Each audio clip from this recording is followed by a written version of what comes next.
Olá, bem-vindo ao canal Falando Francamente com K, que é mais fácil de achar. Bem, aí na correria, como sempre, mas já um tempinho aí para fazer um breve vídeo.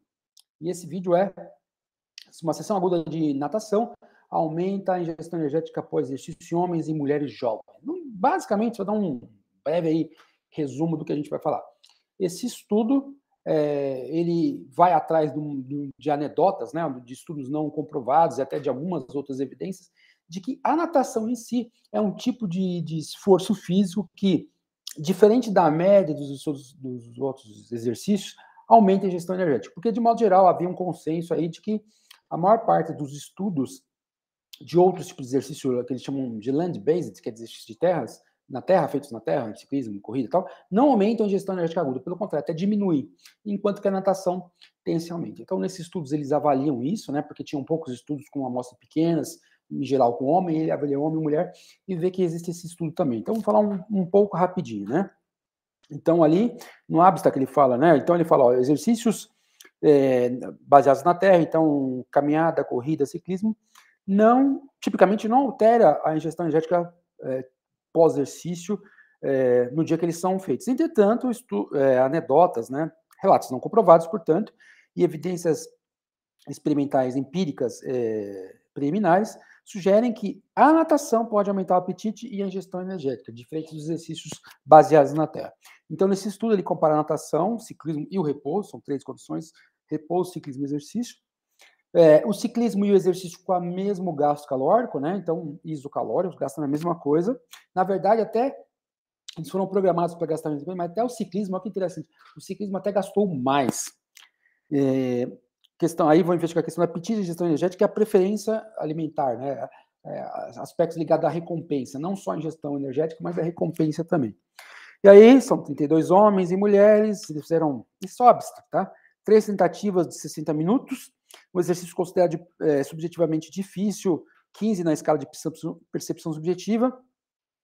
Eles faziam exercício e depois de 90 minutos eles faziam um café da manhã padronizado.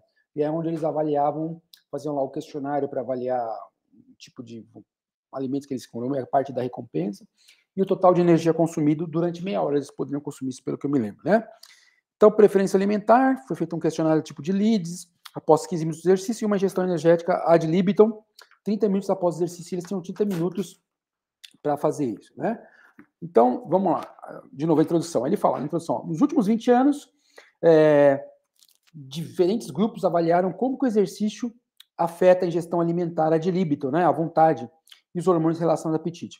O consenso dessa pesquisa das últimas 2 décadas, o consenso dessa pesquisa é que uma sessão única de exercício moderado para intenso, né, suprime o apetite, ou seja, suprime o apetite, mas não influencia a subsequente ingestão alimentar ad libitum no dia do exercício. Quer dizer, até a maior parte dos exercícios daí suprime o apetite, aquela sensação, mas não interfere, não modifica a ingestão energética total ali pós-exercício.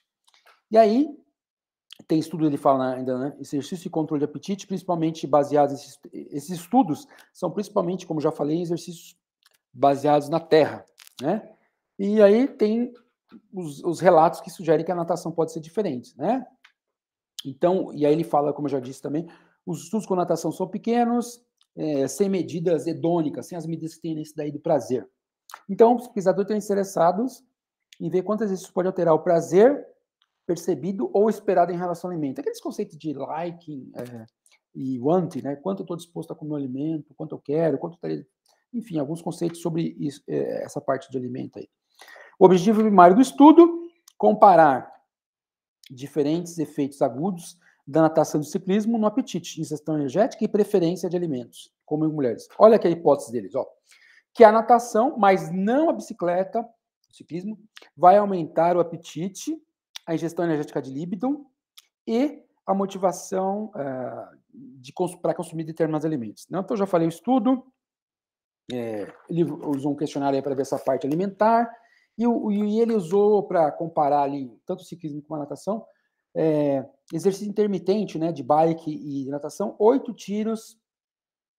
6 tiros de 8 minutos separados, né, dava 48 lá, separado por intervalos de 2 minutos, né? Dava mais ou menos 1 hora. Né? Intervalo de pelo menos 4 dias entre os estudos, e o instrumento avaliado para ver a preferência alimentar e recompensa foi o Leeds Food Preference Questionnaire, quer dizer, o questionário de preferência alimentar de Leeds. E aí, o que eles observaram, basicamente? Né? Então, esse aqui foi o arranjo, né? Então, aqui ele mostra que participantes chegaram no laboratório, realizaram um café padrão antes de fazer o negócio, né? Bem mais cedo nessa hora aqui, antes de vir para o laboratório, conforme a indicação dele, né? E aí, variando esses dias aí, separado pelo menos 4 dias, eles fizeram os mesmos sujeitos, os 32, né? Em ordem randomizados, 15 homens e 17 mulheres, ou a natação, ou a bike, ou ficaram parados.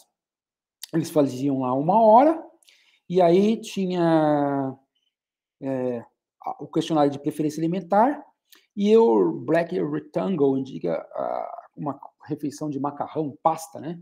Ad libitum. Eles tinham meia hora para fazer essa refeição. E aí tinha escala analógica lá, para ver a preferência, para ver quanto eles estavam querendo comer e tal. Enfim. E aí, basicamente, é o que eles observaram aqui, que primeiro contra a hipótese, né? Contra o que era esperado na hipótese dele, eles verificaram, por exemplo, que o ciclismo também aumentou a ingestão em relação ao controle, né? Que a natação aumentou em relação ao controle e o ciclismo aumentou também em relação ao controle. Só que natação e ciclismo, quando você vê aqui, ó, a natação e ciclismo, ele mostra que o ciclismo, se você for ver aqui, ó, teve essa ingestão energética aqui, mas a natação foi um pouco maior, mas não deu diferença estatística. Então, primeira coisa, diferente do que eles imaginavam lá, o ciclismo também, né, aumentou a ingestão energética, tá? Então, o ciclismo aumentou a ingestão energética. E aí, só que a ingestão energética da natação foi um pouco maior. Só que eles fizeram uma coisa bem interessante, né? A ingestão relativa, quer dizer, tirando quanto que se gastou no exercício, né? Então, por exemplo, o exercício da bike, né? Ele gastou mais calorias, né? Então, ele fala lá 1.684 kJ e o da natação, que dá. Então, o ciclismo gastou 402 calorias e a natação gastou 259. Então, quando eles pegaram, olha que interessante, quanto se gastou no exercício? Então, 402 na natação, 402 no ciclismo, que foi mais, e 259 na natação, acabou sendo maior. E descontaram de quanto eles comeram, a ingestão calórica da natação deu a relativa, portanto, deu maior do que no ciclismo. Ou seja, vamos lá. A hipótese dele é que a hipótese deles é que a ingestão absoluta do ciclismo na natação seria maior. Primeira proposta, né? Então a natação vai ser maior. Não foi, tá? Absoluta não foi. Eles também não esperavam que o ciclismo aumentaria a ingestão em relação ao controle. Aumentou. Porém, quando você faz uma relação de quanto o exercício gastou e alimentação, como o ciclismo gastou mais, né, e ingeriu menos, dá diferença significativa, mostrando que relativamente a natação resultou numa ingestão energética maior, tá? Então, toma cuidado aí, se você desconta, né? Então, relativamente, a natação gerou uma ingestão energética maior, tá? E aí, eles falam algumas coisas bastante interessantes, que é o seguinte, né? Que isso aí não dá, essa ingestão energética maior, termos número total, embora não tenha dado significância absoluta, né? Então, essas 3.000 aqui maior não deu diferença significante. Então, essa maior e essa relativa, estatisticamente significante maior, não pode ser explicada pela questão do gasto. Né? Essa absoluta aqui, no caso, não pode ser explicada pela questão do gasto, porque o ciclismo gastou mais. Tá? Então, eles sugerem que pode ser uma questão ou da imersão, né, do corpo sendo imergido, ou da temperatura da água. E aí ele mostra aqui nessa parte, por exemplo, de fome, fullness, satisfação, vontade de comer, naquela parte hedônica, não dá diferença, tá? Então, esse trabalho é interessante porque os resultados são, né? A natação aumentou a ingestão de energia ad libitum numa refeição logo após o exercício, comparado ao controle, aumentou. O efeito foi consistente em homens e mulheres. O aumento absoluto foi maior do que o comparado para o ciclismo versus controle, ou seja, a natação aumentou mais do que no ciclismo, que a gente viu absoluto, embora ciclismo e natação não tenham dado diferenças. Não foi relacionado nenhum efeito na preferência ou na a parte idônica, né, com recompensa, referência. E é que eu falei, não esperaram o aumento da ingestão na bike, né? E aí pode ser uma questão, talvez, porque isso foi muito intenso, moderado. Mas, de qualquer forma, eles mostram o seguinte, né? Que a natação tem, sim, um efeito, como se diz, de gestão alimentar, né, que mexe com a ingestão relativa, embora ele fala assim, ó, em contraste com a hipótese original, a preferência de comida e recompensa foi irresponsiva em relação à natação, mas mostrando que a natação tem alguma coisa diferente do exercício de terra, quer dizer, embora os dois tenham aumentado a ingestão calórica, inesperado, a natação relativamente aumentou mais e gastou menos. Então, aí eles estão sugerindo investigar esse efeito, né? Então, se você parar para pensar na prática, essa gestão relativa de comida, ela é interessante, porque o que vai te causar ganho de peso, por exemplo, vamos supor, né?